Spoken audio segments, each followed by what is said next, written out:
Welcome to the Korea Daily Briefing for March 26th, 2026. Let's get into the top stories making headlines today.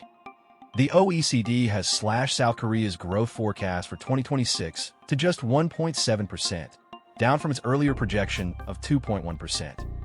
The downgrade reflects the deepening impact of the Middle East conflict on South Korea's energy-dependent economy. The revised outlook is more pessimistic than forecasts from the IMF and the Bank of Korea, both of which project around 2% growth. The Korean won also weakened past 1,500 per dollar on Wednesday, underscoring continued pressure on the currency.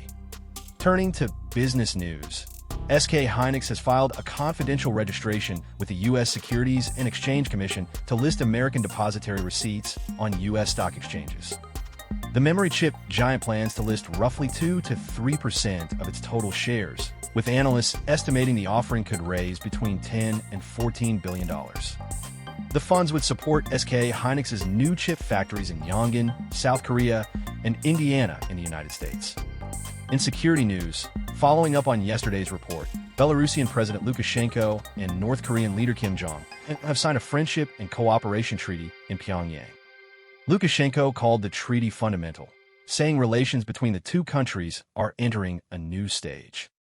The agreement covers agriculture, education, healthcare, science, and media exchanges, further cementing ties between the two Moscow-aligned nations.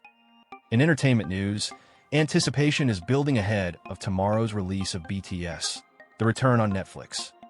The feature-length documentary follows the band during the creation of their fifth studio album, Ararang, their first full release since all 7 members completed military service. The film drops just 1 week after the album's release and ahead of the group's largest world tour ever, spanning 34 regions. And finally, South Korea is doubling down on its AI ambitions with a 250 billion won, or $166 million, state investment in AI chip startup Rebellions. The funding, approved under the government's K-NVIDIA initiative, will support mass production of neural processing unit chips and next-generation AI semiconductors. Rebellions, founded in 2020, is a key part of Seoul's strategy to build homegrown alternatives in the competitive AI chip market. That's all for today's Korea Daily Briefing. Thank you for watching.